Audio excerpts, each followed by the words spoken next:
Madame, mademoiselle, monsieur, bonsoir. Je suis très heureux de vous retrouver ce soir à notre émission La pensée et les hommes. Et je vous remercie pour votre fidélité.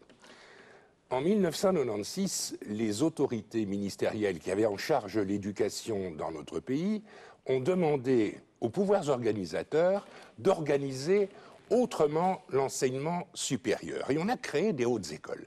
Eh bien, à notre émission de ce soir, je voudrais évoquer une haute école que je connais bien, qui m'est très sympathique, qui m'est chaude au cœur. Je vous retrouve dans un instant avec mon invité, après notre générique.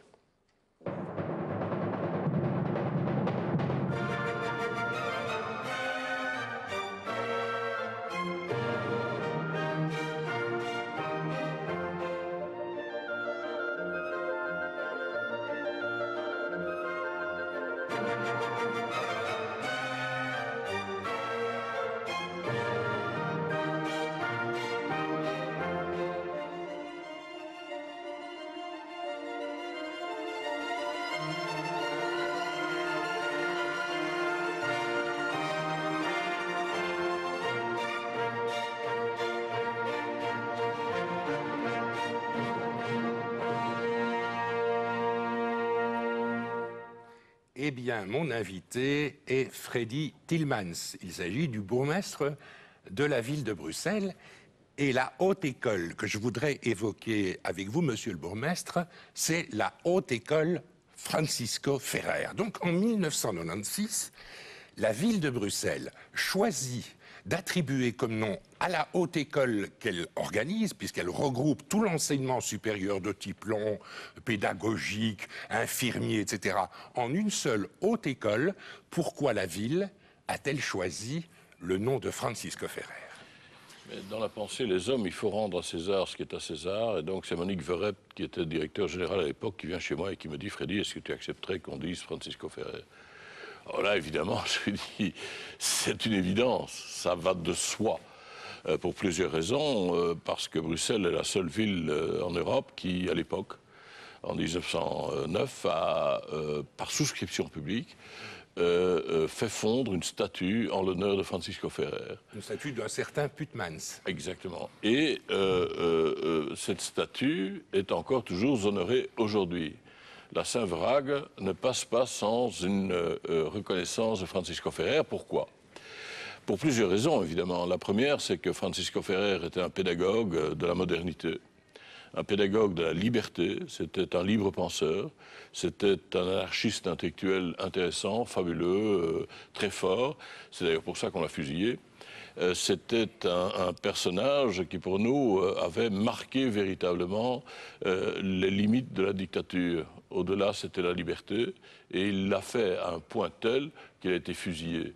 Et donc, ça devenait un symbole pour nous qui était fondamental. Pour une autre école, une école nouvelle, une école qui devait démontrer dans la ville qu'elle était capable d'apporter ce qu'elle pouvait apporter, Francisco Ferrer, c'était fabuleux.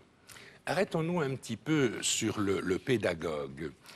Alors, il était en lien avec d'autres grands pédagogues belges, notamment le docteur Ovide de Grolly, avec aussi Isabelle Gatti-de-Gamon.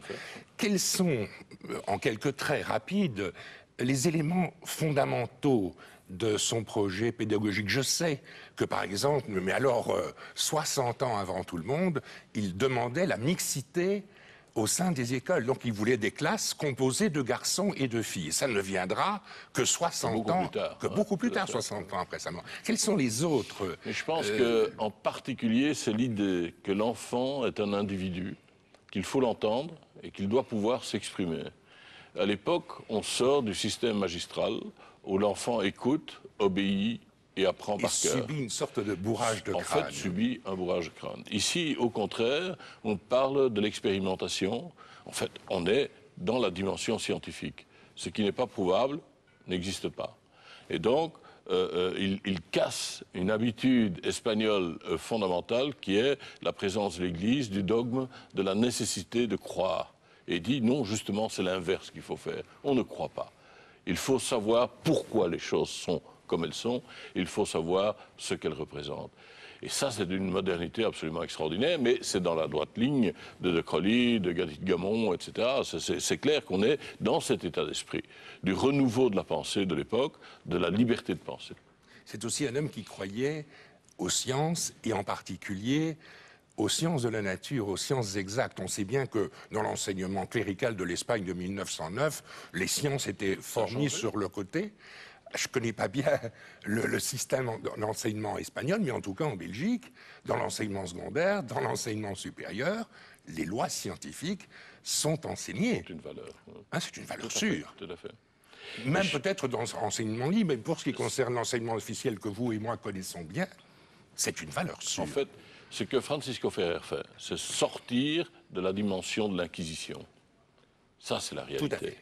Et cette ouverture sur la liberté de penser, la liberté de parole, sur le libre examen, sur l'idée d'expérimentation qui est à la base de la science, est quelque chose d'insupportable pour ce régime, au point qu'un tribunal militaire, il faut quand même imaginer ce que ça représente, le condamne et le fusille.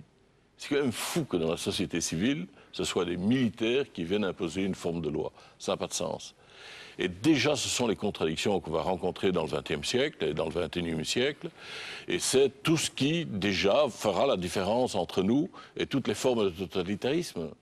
Et ça, c'est extraordinaire. C'est d'une richesse, c'est d'une puissance, c'est d'un plaisir intellectuel, en tout cas, énorme. Et cet homme m'a porté ça jusqu'à la mort. Alors, puisque vous êtes à notre émission d'aujourd'hui, je voudrais que vous nous rappeliez un petit élément qui concerne la statue. Alors, la statue est érigée dans 1910-1911 à Bruxelles, place du Samedi, elle va changer de place, etc. Elle sera installée avenue Roosevelt devant la statue de Verhagen, sur le territoire de la ville, par votre volonté. Mais je sais aussi, j'ai appris, j'ai lu quelque part, que à Montjuic, où Francisco Ferrer a été assassiné, a été exécuté, il souhaitait avoir une statue, avoir la statue, et vous avez offert la statue, la copie de la statue de Putmans à la ville de Montjuic. Rappelez-nous un petit peu les circonstances. À l'époque, je ne sais plus si j'étais déjà échevin ou si j'étais encore chef de cabinet d'Hervé Bron, mais Maragall, qui était le bourgmestre de Barcelone, arrive à l'initiative de la Fundació Francesc Ferrer i Guàrdia, qui est la fondation Francisco Ferrer de Barcelone, en nous disant: Monsieur le bourgmestre, mon cher Freddy, donc l'un et l'autre, je sais qu'il y a une statue à la gloire de Francisco Ferrer. Est-ce qu'on peut aller la voir? Et Hervé me dit: voilà lui montrer. On y va, je pars avec Maragall. Et il me dit: Freddy, est-ce que tu crois que vous accepteriez que j'en fasse faire une copie? Je dis: mais enfin, tu rigoles, évidemment. Il l'a fait. Et puis il me dit: écoute, il faut que tu viennes expliquer au conseil municipal de Barcelone pourquoi. Alors je me dis: comment vais-je faire? Et ce que j'ai fait, c'est passer par un ami à moi, un ami très fort, Martí, donc déjà on sait qu'il est catalan, qui habite à Cerbère, qui est le dernier village français sur la côte avant l'Espagne. Et je lui dis: écoute, je vais te dire en français ce que j'ai envie de dire, tu me le diras en catalan et je note en phonétique. Et donc j'arrive dans le conseil municipal de Barcelone et vous parlez et je fais un discours en catalan. Et l'opposition, enfin Maragall m'a toujours dit, c'est grâce à ça que l'opposition a accepté qu'on fasse ce geste. Et je suis revenu pour l'installation de la statue. Et vous n'imaginez pas l'impact émotionnel, parce qu'il y avait des gars avec des bérets basques nous avons fait la guerre civile, qui pleuraient parce qu'ils avaient le sentiment qu'en mettant la statue de Francisco Ferrer, en fait, on mettait un terme final à la guerre civile. Oui, il y a une question qui a déchiré les Espagnols pendant quasiment tout le XXe siècle. Oui, tout à fait.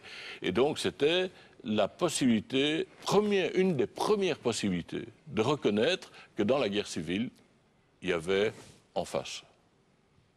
Jusqu'alors, la guerre civile, c'était Franco, on ne parlait pas des autres, on n'était pas encore dans le stade d'honorer à nouveau ceux qui étaient les libertaires, les socialistes, même les communistes ou les anarchistes qui avaient combattu pour la République, il faut quand même toujours se le rappeler, pour la liberté, pour la démocratie. Et donc là, vraiment, c'était comme dire, voilà un héros de la démocratie. On l'installe à Montjuic, à l'endroit même où il a été fusillé, et donc c'est fini. Eh bien, Freddy Tillmans, monsieur le bourgmestre, je vous remercie pour votre présence à notre émission d'aujourd'hui. Il y a bien des aspects de Francisco Ferrer, je pense notamment au Francisco Ferrer franc-maçon, on n'a pas évoqué. Merci pour votre présence, merci pour nous avoir expliqué, au fond, le sens que la ville donne à cet intitulé de cette très grande haute école, peut-être une des plus importantes de Belgique. Madame, mademoiselle, monsieur, merci beaucoup, à très bientôt et bonne nuit.